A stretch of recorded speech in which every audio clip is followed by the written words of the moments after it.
Tomato processing unit నిర్మాణం అంశం ఆ నియోజకవర్గంలో పొలిటికల్ హీట్ పెంచింది. దీనిపై ఇచ్చిన హామీని వైసీపీ విస్మరిస్తే కూటమి ఆచరణలో పెట్టింది. కానీ అది తమ ఘనతే అని రాజకీయ లబ్ధి కోసం ఫ్యాన్ పార్టీ నేతలు ప్రయత్నిస్తే టీడీపీ ఇచ్చిన కౌంటర్తో అటువైపు నుంచి సౌండ్ లేదు. ఇంతకీ ఏ నియోజకవర్గంలో ఈ లొల్లి జరుగుతోంది?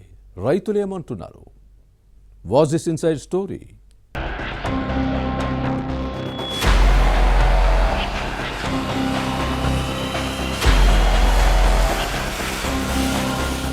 టేస్టీ వెజిటేబుల్ టమాటా, కిచెన్ కింగ్ ఉల్లి ఈ రెంటి ధరలపై మార్కెట్లో ఎప్పుడూ లొల్లి జరుగుతూనే ఉంటుంది. ఒక్కోసారి ధరలు పాతాళానికి పడిపోయి పంటను పారబోసే పరిస్థితి వస్తే రైతులకు కన్నీళ్లు తప్పవు. అలాగే ధరలు ఒక్కసారిగా పెరిగితే వినియోగదారులు ఇక్కట్లు ఎదుర్కొంటారు.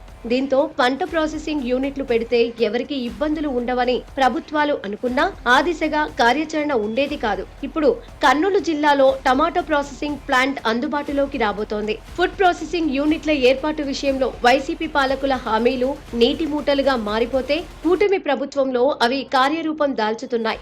అప్పటి ముఖ్యమంత్రి జగన్ మాటలు కోటలు దాటినా చేతలు గడప దాటలేదు. మాట తప్పం మడవ తిప్పం అంటూ డైలాగ్స్ దంచేవారు. కానీ ఇచ్చిన హామీలు నెరవేరలేదు. కర్నూలు జిల్లా పత్తికొండ నియోజకవర్గంలో టమాటో ప్రాసెసింగ్ ప్లాంట్ ఏర్పాటు చేస్తామని జగన్ హామీ ఇచ్చారు. 2023 జనవరి 1న పత్తికొండలో నిర్వహించిన రైతు భరోసా కార్యక్రమంలో 2 నెలల్లో దీనికి శంకుస్థాపన చేస్తామన్నారు. అలాగే ప్రతి గ్రామంలో ఉల్లి పౌడర్ యూనిట్లు పెట్టేందుకు చర్యలు తీసుకోవాలని జిల్లా అధికారులను ఆదేశించారు. ఇక్కడ తయారయ్యే ఉల్లి పౌడర్ ను మ్యాగీ సంస్థ కొనుగోలు చేసేలా చర్యలు తీసుకుంటామని డైలాగ్స్ దంచడంతో రైతులు సంబరపడ్డారు.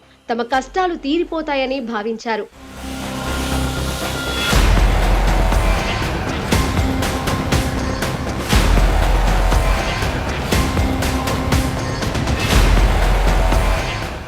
కానీ టమాటో ప్రాసెసింగ్ ఉల్లి పౌడర్ యూనిట్ల ఏర్పాటు విషయంలో పత్తికొండ నియోజకవర్గ రైతులకు జగన్ ఇచ్చిన హామీ నెరవేరకపోవడంతో నిరాశ ఎదురైంది. అందుకే గత ఎన్నికల్లో ఇక్కడ వైసీపీ ఓడిపోయింది. ఎలక్షన్ ప్రచారానికి పత్తికొండ వచ్చిన చంద్రబాబు టమాటో ప్రాసెసింగ్ ప్లాంటును పెడతామన్న హామీని ఆచరణలో పెట్టారు. ఈ నెల 14న దూదెకొండలో దీనికి శంకుస్థాపన జరిగింది. 7 నెలల్లో అందుబాటులోకి తేవాలని లక్ష్యంగా పెట్టుకుంది.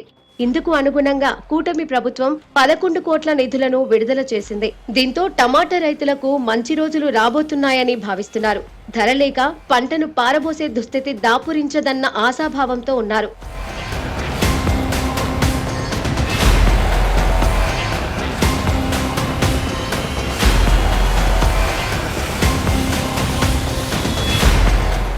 మరోవైపు టమాటో ప్రాసెసింగ్ ప్లాంట్ శంకుస్థాపన అంశాన్ని వైసీపీ రాజకీయం చేస్తోంది. తమ ప్రభుత్వ హయాంలోనే నిధులు మంజూరయ్యాయంటూ పత్తికొండ వైసీపీ మాజీ ఎమ్మెల్యే కంగాటి శ్రీదేవి కొత్త పల్లవి అందుకున్నారు. గతంలో ప్రతిపాదించిన స్థలాన్ని మార్చి భూమి పూజ చేశారని విమర్శించారు. ఏది ఏమైనా ఆ క్రెడిట్ తమదేనని రాజకీయ లబ్ధి కోసం కంగాటి శ్రీదేవి ప్రయత్నించారు. కానీ దీనికి దిమ్మ తిరిగే కౌంటర్ ఇచ్చింది టీడీపీ. పాదయాత్రలో జగన్ ఇచ్చిన హామీని 5 ఏళ్ల పాలనలో ఎందుకు నెరవేర్చలేదని పత్తికొండ తెలుగుదేశం ఎమ్మెల్యే కేఈ శ్యాంబాబు ప్రశ్నించడంతో పాలిటిక్స్ హీటెక్కాయి.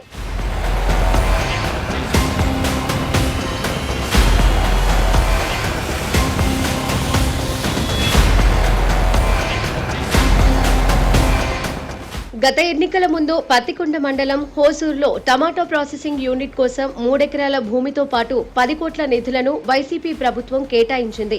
ఇది రైతులను మభ్యపెట్టి రాజకీయంగా లబ్ధి పొందే ప్రయత్నమన్న విమర్శలు వచ్చాయి. కానీ అది పునాది దశలోనే ఆగిపోయింది. రైతులు పంట తీసుకొచ్చేందుకు భూమి అనుకూలంగా లేదని కూటమి సర్కార్ దానిని రద్దు చేసింది. పత్తికొండ మండలం దూదెకొండ సమీపంలో కర్నూలు రహదారి పక్కనే 3 ఎకరాల భూమిని కూటమి ప్రభుత్వం కేటాయించింది. టమాటో ప్రాసెసింగ్ యూనిట్ ఏర్పాటు విషయంలో ఇచ్చిన హామీని జగన్ తుంగలో తొక్కితే ఎన్డీఏ దానిని పట్టాలెక్కించింది. నిర్మాణం పూర్తయి అందుబాటులోకి వచ్చిన తర్వాత రైతులకు ఏ మేరకు మేలు జరుగుతుందో చూడాలి.